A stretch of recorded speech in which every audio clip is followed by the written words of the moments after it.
This video to Donald Trump? Anybody? In 1930, the Republican-controlled House of Representatives, in an effort to alleviate the effects of the the Great Depression, passed the a tariff bill, the Hawley-Smoot Tariff Act, which raised tariffs in an effort to collect more revenue for the federal government. Did it work? Anyone know the effects? It did not work, and the United States sank deeper into the Great Depression. Today, we have a similar debate over this. Anyone know what this is, class? Anyone seen this? Never surrender to the tyranny. What is Trump doing here on this shirt? This is his mugshot. Gotcha. So that was taken when he surrendered to authorities to have his picture taken. Huh? It says never surrender, but Is that on the back? Is the butt? Let me see the back. Let me see the back. I think Butt, it's just Trump. It's just Trump. So where's the butt part? That's implied? This week's guest stars are none other than the Democrats, serving piping hot reality checks to MAGA voters who, bless their hearts, are still worshiping at the altar of Daddy Trump like he's the second coming of chaos.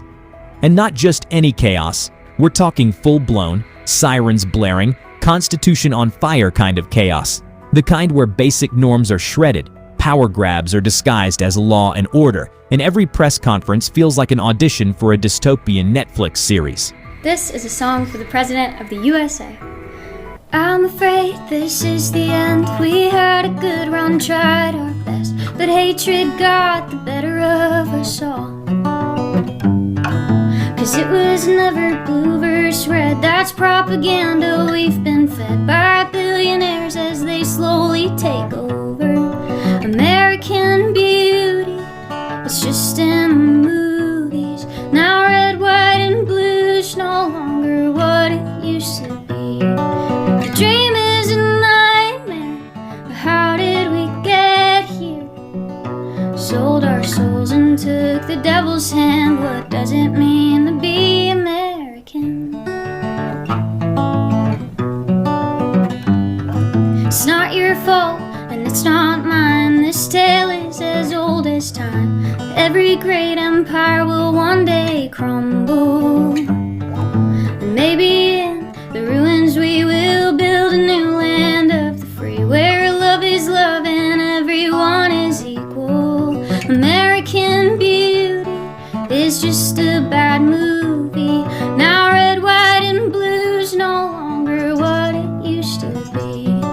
The dream is a nightmare, and how did we get here? Sold our souls and took the devil's hand. That's what it means to be American. Do do do do do do do do do. Do do do do do do do do. Do do do do do do do. Meanwhile, Democrats are out here in their metaphorical hazmat suits, trying to disinfect the toxic mess left behind. They're passing out reality checks like Oprah handing out cars. You get a consequence. You get a consequence. And hoping, praying, that somewhere deep down, some MAGA loyalists might finally connect the dots between their votes and the current chaos. They're not just here to debate, they're here to remind MAGA land that when you elect someone who treats governing like a personal vendetta, you don't get greatness. You get a government that runs on fear, favors, and the occasional late-night meltdown on Truth Social. All right, American made, sir, could you both turn backwards? Don't worry, no one's gonna... He just needs to check your tags on your shirt you have. Just need to see what that means. No, the MAGA shirt, the MAGA shirt. Let's see what that's meant.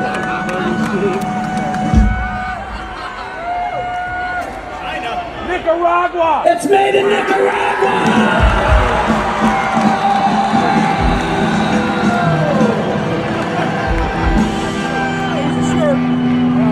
So, he is a good sport. He's taking the shirt off. We're taking crime off the street.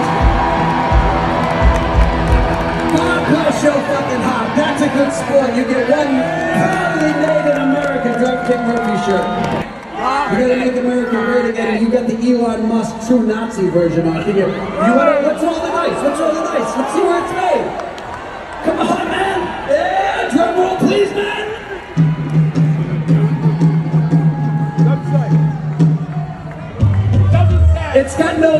And you know what that means? It wasn't fucking made in America, I can tell you that.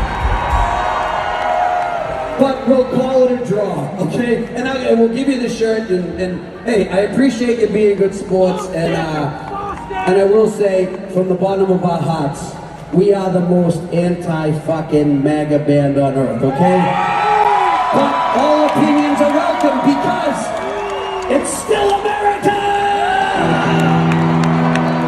The man is back in office, and within months, he's managed to turn the White House into a reality show reboot no one asked for, complete with loyalty tests, retribution threats, and more. Let's be honest, this mess didn't just fall out of the sky. It was built, tweet by tweet, tantrum by tantrum, executive order by unhinged executive order. MAGA voters handed the keys to a man who treats the Constitution like it's an IKEA manual he never intended to read. And what did they get in return? A country mismanaged, an economy held together with duct tape and denial, and a democracy so fragile it needs life support. I have to say, I love President Donald Trump. I really do. There's so many things I love about him. I guess I'll start with his family. I love his family, his children, his white children. I love that they're white, and I love that they're blonde. Well, one of his sons is brunette with a beard, but that is okay because he is white, and I like that, and that makes me comfortable. I also love Trump's wife, Melania. Now, she's European, and that's a little different from me, and I don't like that, but she is white, and I like that she's white. Elon Musk. Mr. Elon Musk, lest we forget, is he white? I'm not really sure sometimes. He is. Oh, good water relief. I like his cars. I like that he makes cars. And I like that he's white. And J.D. Vance is white, Vice President J.D. Vance. His wife is not white. And that worries me. But it's okay, because vice presidents don't matter. I just love them all, and I feel safe, and I feel heard, and I feel uplifted, and they're gonna take care of me, and we're gonna get the bad guys, and we're gonna get them out of here. We're gonna get them out. Because I don't like anything that's different than me, and we're getting them out. And they're gonna do it, and I'm gonna feel better! I'm excited about this presidency. Honestly, this isn't what our forefathers fought for. They didn't risk it all for some modern-day strongman cosplay, where checks and balances are optional and the press is the enemy unless it's praising the dear leader. What we're seeing isn't patriotism, it's political cosplay with real-world consequences, and the Democrats have had enough of pretending otherwise. So, my friends, buckle up, because this isn't just a political spat, it's a showdown for the soul of the country. The Democrats have stories to tell, warnings to shout, and receipts to show. They're coming not just for Trump's lies, but for the entire machinery that allows this madness to persist unchecked. And maybe, if enough MAGA voters actually listen instead of chanting, they'll start to realize that democracy isn't a one-man show, and the Constitution wasn't written in crayon by a guy who thinks checks and balances is a fancy way to talk about his bank account. Because here's the hard truth. This nation runs on institutions, not instincts, on laws, not loyalty oaths. And if the only qualification for office is how loudly you can yell witch hunt, then we might as well replace Congress with a reality TV reunion episode and call it a day.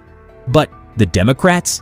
They still believe there's something worth saving. They believe in the stubborn, unglamorous work of democracy, of pushing policies, protecting rights, and telling hard truths, even when it's easier to play it safe.